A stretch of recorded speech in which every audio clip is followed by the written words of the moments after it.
This is WOR New York. Stay tuned for In Conversation. First, this bulletin from the WOR newsroom. 6 members of one family have been found shot to death in their night clothes in their expensive home in Amityville, Long Island. The only available information at this moment, according to the Amityville Village Police, is that the victims have been identified as members of the DeFeo family. They were found by a 23-year-old son, Ronald DeFeo, who is believed to be the only surviving member of the family. 6 members of the family found shot to death in their home in Amityville, Long Island. We will have further details on the 11 o'clock news.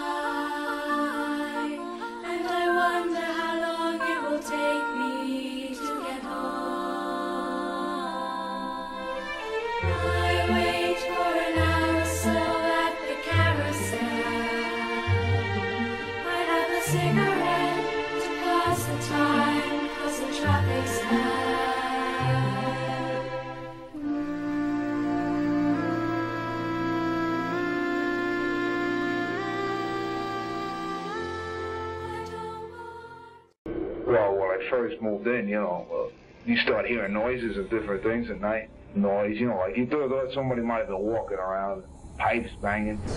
Oh, they were always saying somebody's in the house, ghost, all that. Once in a while you'd hear screaming, but there wasn't nobody screaming. They felt the devil was in the house. That's what brought all that religion into the house. November 13th, 1974. While his family sleeps, 23-year-old Ronald DeFeo Jr. sits in a darkened room watching television. The television program he was watching was an Army movie called Castle Keep. And in this picture, the last 15 to 20 minutes is complete destruction of the American and German troops. Ronnie said that during this movie, he heard his family members whispering, and he thought or believed that they were conspiring to kill him. At or about the end of the movie, he said that a person with black hands appeared and gave him the rifle.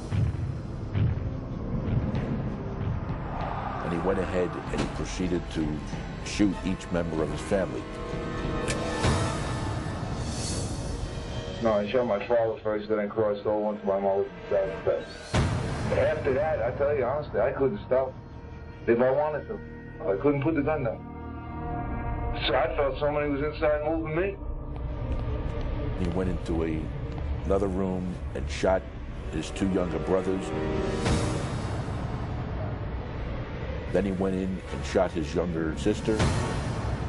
And then he went upstairs and shot his older sister, Dawn.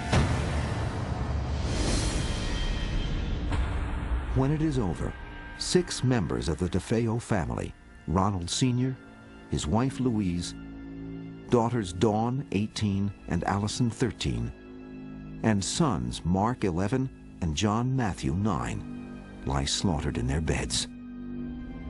The following evening, Ronnie himself reports the murders. Citing his family's alleged mafia connections, Ronnie is taken into protective custody. Within hours, however, he confesses. News of the tragedy spreads quickly, leaving friends, family, and the entire community devastated. There was enormous shock. I think it's still one of the things for which Long Island remains infamous. At DeFeo's trial 1 year later, defense attorney William Weber tries to prove that his client was legally insane at the time he committed the murders and therefore not responsible for his actions. Ultimately, the jury finds him sane and guilty on all 6 counts of second-degree murder. Yet even as Ronald DeFeo Jr. serves 6 consecutive 25-year-to-life prison terms, several troubling mysteries about the murders remain. To this day, no one is certain how Ronald DeFeo Jr. killed his parents, 2 brothers, and 2 sisters, and nobody heard a thing, how none of them even woke up. Maybe they were drugged. No, that proved not to be true. The next theory was that, well, he had a silencer on it. That theory didn't hold water. There would be some fragments of the silencer that would have been left on the crime scene. Except for the DeFeo's dog barking, nobody heard a thing. Well, how do 6 people get killed and there are no gunshots?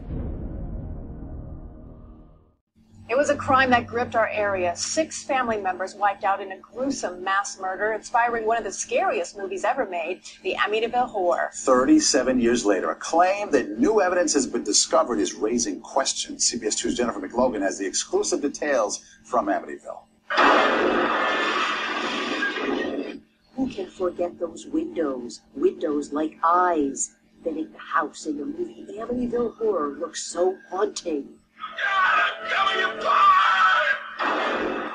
As terrifying as the 1979 movie is, the real-life events that inspired the blockbuster are much more frightening and are still on the minds of Amity, Long Island residents today. I wouldn't go in there at night. You hear all the ghost stories. You got to feel sorry for the people that live there. It was a very tragic story. Police in Suffolk County, New York, have charged 23-year-old Ronald DeFeo Jr. It all unfolded on November 13th, 1974, when 23-year-old Ronald DeFeo Jr. used a high-powered rifle to shoot and kill his parents, 2 younger sisters, and 2 little brothers, while they all lay sleeping in their beds. DeFeo later confessed to the killings, telling police, "Voices from the house made him do it." I think that's a pretty openly shut case. Or is it? This crime did not happen the way that it's commonly accepted. Instead of 1 shooter, could there have been 2? A second gunman? We firmly believe that there was indeed a second gun involved in the commission of the crime. Ryan Katzenbach, who's working on his 3rd documentary about the murders, insists more than 1 person was responsible, and he says he has the documents and now the evidence to prove it. This exclusive video obtained by CBS 2 shows a team of underwater archaeologists Katzenbach hired looking for evidence in the canal behind the house. Just 5 weeks ago, he says they hit the jackpot. They found a gun. Once we cleaned it off, you could see that there was a trigger and the handle and everything else. The police were on site all morning, and as soon as we brought it to shore, it was turned over to them, to their crime lab for a forensic ID. Katzenbach says this new evidence confirms a long-standing belief that, in fact, DeFeo did not act alone. He needed help to kill 6 people. How could 1 person walk through a 3-story Dutch colonial house and shoot 6 different victims on 2 different levels, and no one got out of bed, no one put up a struggle? Other details about the case, taken together, he says, add up to a second gun and a second shooter. Take a look at this crime scene photo of what appears to be a pillowcase found in a trash can next to the canal. We knew that DeFeo had used pillowcases in the commission of cleaning up the crime scene. After the killing, police say DeFeo used a pillowcase to carry the rifle and other evidence that he took from the house and tossed it all in a storm drain. They also found this handgun holster, but no gun. Katzenbach says that missing gun is the one his team pulled out of the canal. Other details from the 1974 police report also point to the possibility that someone else helped DeFeo kill his family, says Katzenbach. From eyewitness accounts to crime scene photos, even handwritten notes from the detective, he says it all adds up. But Suffolk police say not so fast. They stand by their original findings that only 1 gun and 1 shooter killed this family. They insist no one else is at large. People were very creative, and the internet allows them to pull up items that they think are facts, when in fact they're not facts. Still, Katzenbach says he obtained every record Suffolk County has on the case. It means evidence was overlooked once they had a suspect and a confession. There's a chance DeFeo getting a new trial out of this on the basis of new evidence. I just don't think it's someplace that Suffolk County wants to go. The gun is still being examined, but with decay and no legible serial number, it may be impossible to ever identify. From Amityville, Jennifer McLogan, CBS 2 News. And DeFeo, currently serving 6 consecutive sentences of 25 to life. Since his confession, by the way, he's changed his account of what happened numerous times. In December 1975, the Lutz family moved into their new home on suburban Long Island, New York. George and Kathleen Lutz knew that 1 year earlier, Ronald DeFeo Jr. had murdered his parents, brothers, and sisters in the house. But the property, complete with a boathouse and swimming pool, and a price that had been too good to pass up.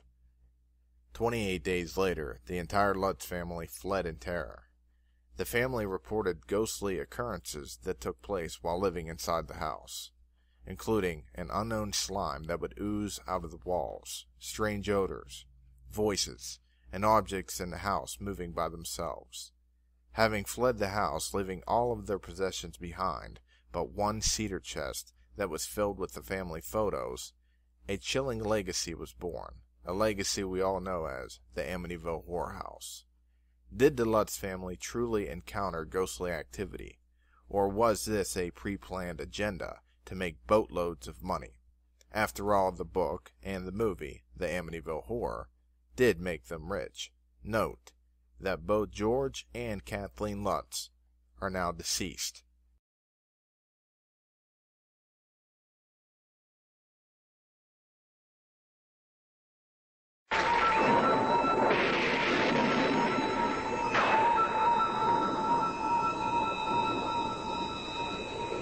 How would you feel if the goblins of Halloween occupied your house all year long?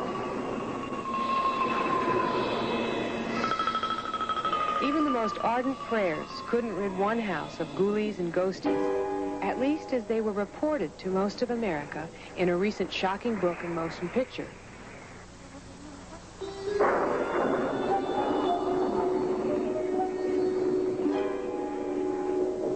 The unexplainable and terrifying became commonplace in the House of Horror.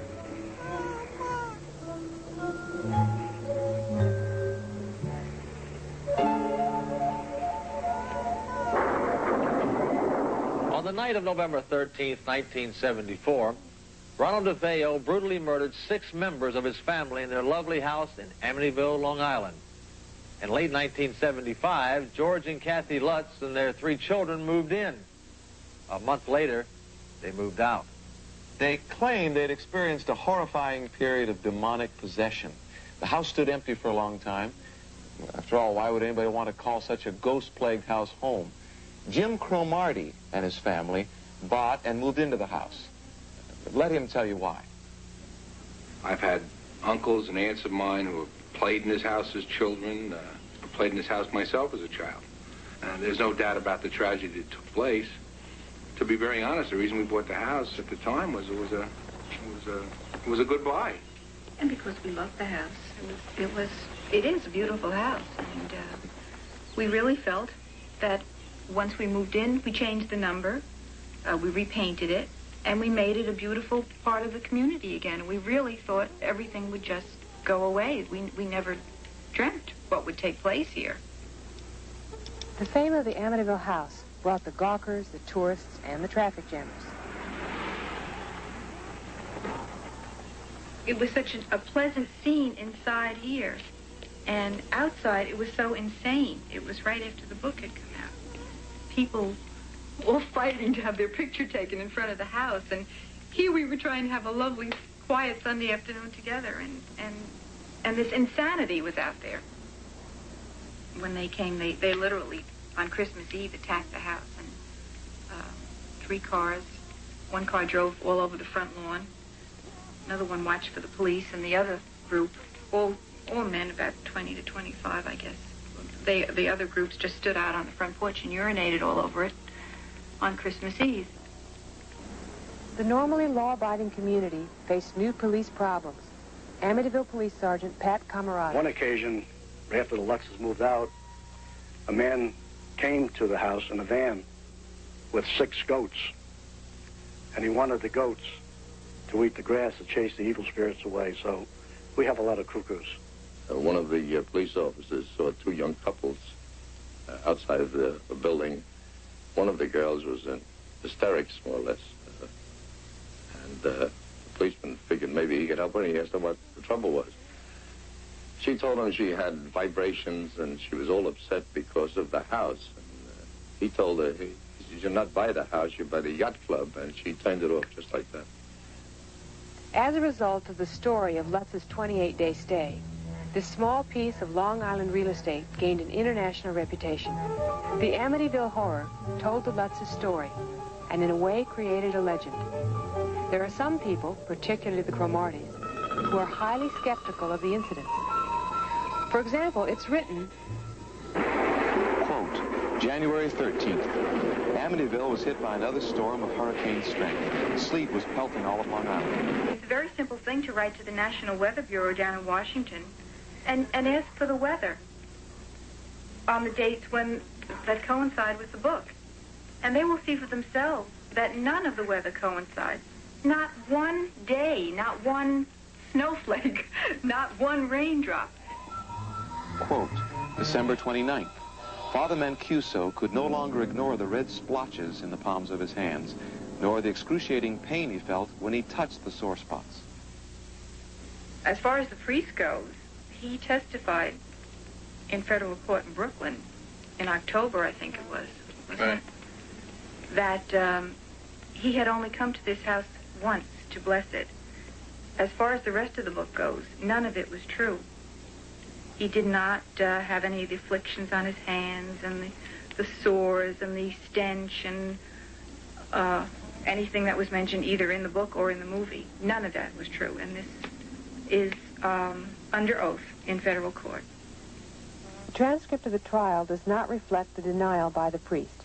In fact, no specific mention is made of sores and afflictions that he suffered, either pro or con.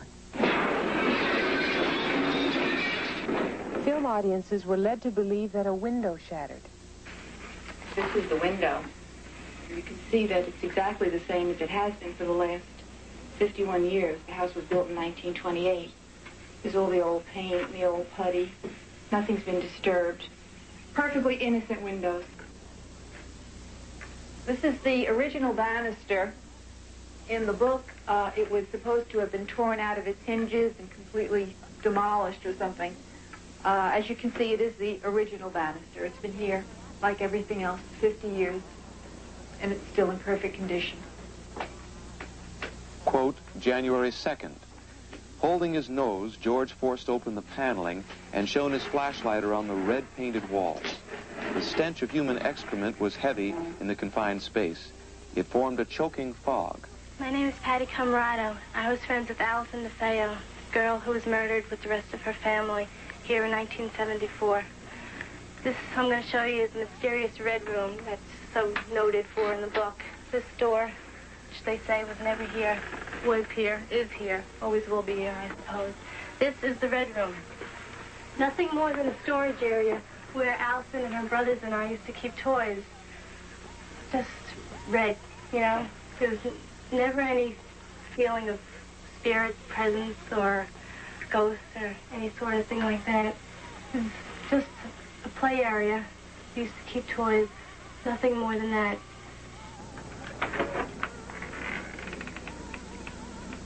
This is the door of our home. In the book, it became a 250-pound door, which was completely blown out of its frame and off its hinges. As you can see, it's the original door, solid as a rock, immovable, and quite innocent. We just hope that sooner or later we're going to knock a complete hole in this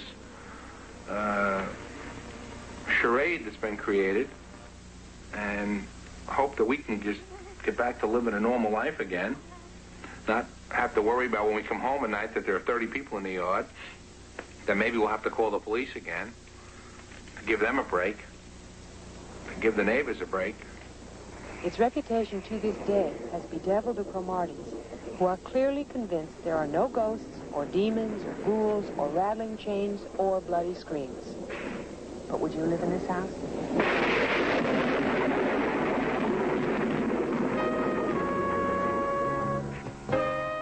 What you have just watched was rare actual footage of inside the Amityville Horror House. including the Red Room so noted for in the book and the movie. Many of you may wonder why Patty Camarado looked so uncomfortable while being inside the Red Room.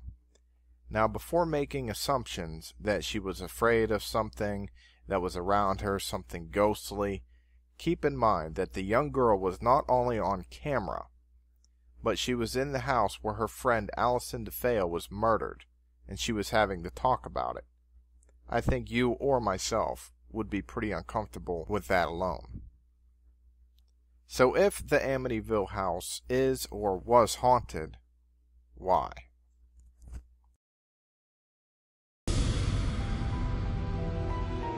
Long before gaining notoriety for its House of Horrors, Amityville was a community rich in history. Will Rogers lived here. Annie Oakley was here. Goddard, the great space flight engineer, shot off the first rocket here. Even George Washington spent a day here supping, as he said in his diary, as he completed his tour of Long Island. But for nearly 3 decades, a certain house on Ocean Avenue has attracted more attention than any other landmark and cast an ominous shadow over this otherwise idyllic coastal village. This modern-day horror story has its origins in the history of Amityville and Ocean Avenue itself, a history that dates back to the region's earliest settlers, the Montaukett Indians. According to legend, the Indians once believed the land now known as Ocean Avenue to be a power spot, perhaps even an area infested by demons. Tribal enemies, or those said to be possessed by evil spirits, were left to die on this land and then buried face down, cursed to stare for all eternity into the dark abode their spirit was sent to join. Montaukets believe there is good and there is evil. The spirit is very movable and it can come and go and do a lot of things. Jay Anson's The Amityville Horror documents another legend about the Ocean Avenue property, one dating back to the Salem witch trials of the late 1600s. According to this account, a man named John Ketchum, after being forced out of Massachusetts for practicing witchcraft, set up residence on or near the spot of Amityville's famed House of Horrors. It is said that Ketchum continued his alleged devil worship until his death, and that his body may be buried somewhere on the property. Early deeds do suggest that Ketchum may have existed, but whether he fled from Salem or ever practiced witchcraft on the land cannot be verified. We were never able to physically connect the Ketchums who were burned at the stake in Salem, Massachusetts. But it's very interesting that there's a Ketchum Street or a Ketchum Place right in the immediate vicinity of the residence. In about 1924, the house at 112 Ocean Avenue was built for John Moynihan and his family. But what isn't commonly known is that this house, which now stands just a couple of blocks away, once occupied the famous Ocean Avenue lot. A house built in 1782, which had been moved because of continuous problems with the people in the house. They moved out. They didn't stay very long. Representatives for the Amityville Historical Society, who refuse to appear on camera, insist that the only reason the original house was picked up and moved was because Mr. and Mrs. Moynihan needed a larger house to accommodate their growing family, not because of any paranormal disturbances. But what of the house that stands on the lot today? Coming back to 112 Ocean Avenue, families that I found had resided in that dwelling place appeared to have a calamity within each one. There was a drowning off the bulkhead in the back. There were problems for each family. Since access to death certificates is limited under New York state law, the deaths said to have occurred on or near the property could not be confirmed, leaving people to speculate about the true history of the house on Ocean Avenue.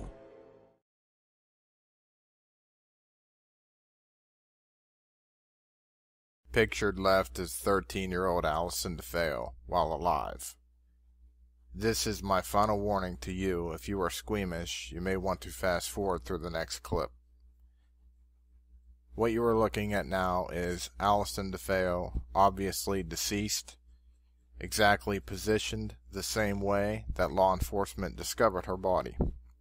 Note that the position of her body, face down, on her stomach, just like the old Indian legend talked about how they would be buried face down to see darkness forever. Pictured right is Dawn DeFeo, 18. Obviously she is alive, happy, a life just beginning. Pictured here now is Dawn, deceased. Cause of death the same way as Allison, shot in the back. Again, the position of her body, face down, just like the old Indian ritual. Shown here is the DeFeo parents. Ages I am unsure of at the moment. Again, the deceased are face down, gunshots to their backs. Keep in mind that these are the actual photos of the departed DeFeo family.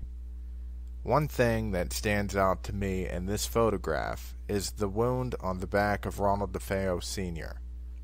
I am no expert, but this does not look like the same kind of wound as with the daughters.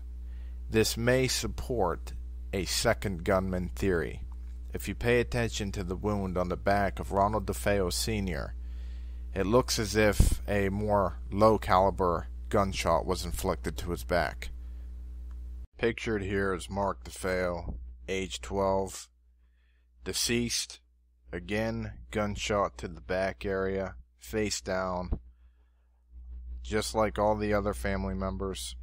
There appears to be some sort of anomaly in this photograph, which by closer examination I judge it to be overlapped photography. Also note that the ages of the parents were Ronald Sr., who was 43, and Louise, who was 42. I just wanted to clarify that with you guys. And once again, face down, just like the old Indian ritual. Shown here is John, age 9, deceased. Again, gunshot to the back, and to no surprise, face down, just as the old Indian ritual would go. How could someone act alone in this without waking up a single family member? Obviously, by the photographs, there was no struggle at all. Was this an in-sync murder, meaning perhaps more than 2 shooters, perhaps even 6, simultaneously pulling the triggers at the same time? Or was something else involved? Something more sinister? A possible explanation is offered by parapsychologist Hans Holzer. When there is a strong psychic field, sound will be inhibited.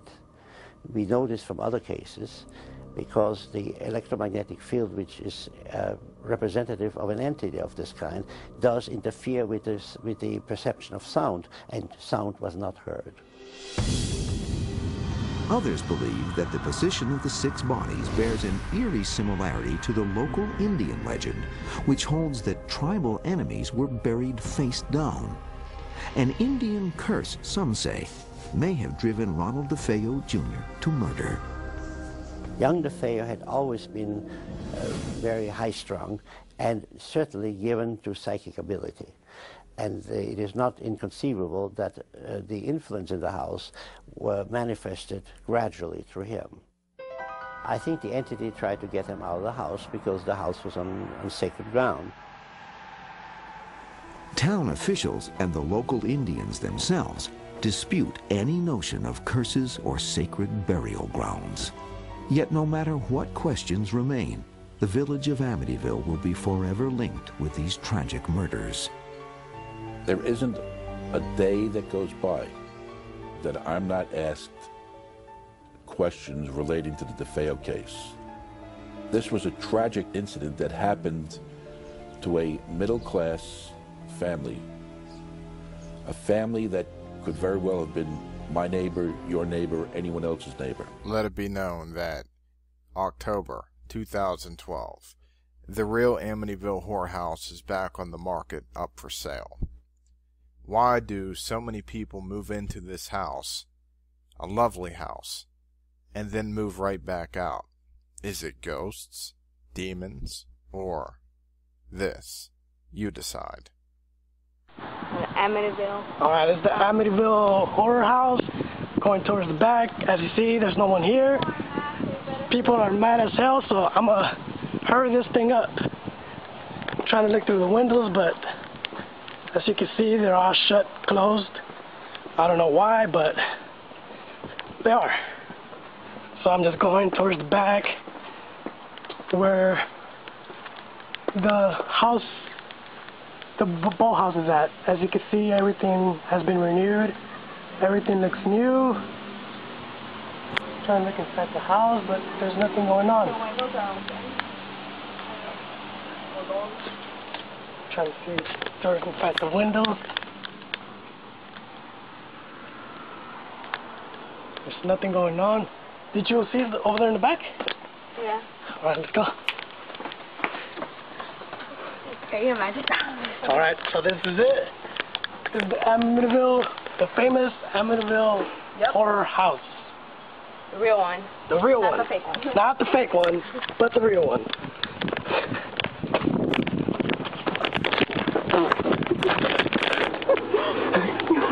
Let's go, guys. Look at me. I thought it was a man coming out of the house. Alright, guys. Why? Mad off me. People are beat. Alright. So we're at 112 Ocean Drive, the Amityville place. Right? Right. I'm right here in Amityville, New York. Behind me is the famous Amityville Horror House where Mr. Defoe killed his parents and his 4 brothers and sisters.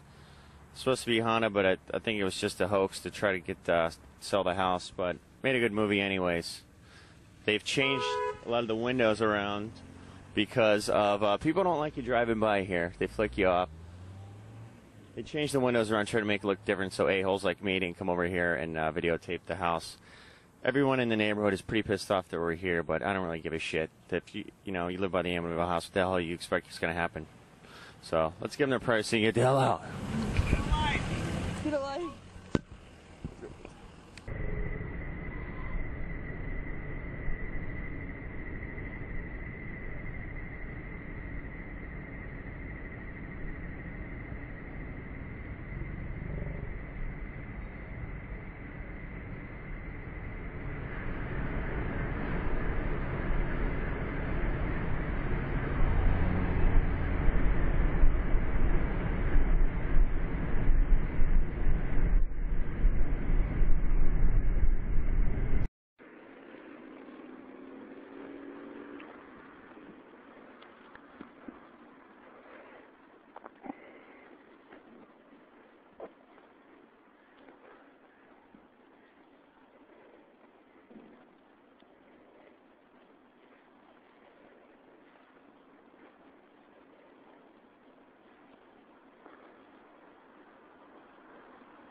To me, the message is quite clear.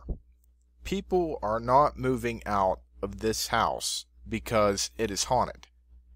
They are just sick and tired of being tormented by onlookers. My advice, now that the house is actually up for sale again, if you are going to purchase this house, make it a public bed and breakfast. Do tours. I guarantee you will make back all the money that you put into this house as quickly, if not quicker, than when you paid for it. People are just curious. People want to see this house. But in my honest and most humble opinion, the true tragic event that took place in this house is the death of 6 family members, the DeFeo family. Is it haunted? I can't say yes, nor can I say no. But I can say this, or at least ask. Please, Respect the people that live in that house and give them the privacy that they so long deserve. Thanks for watching, and happy Halloween.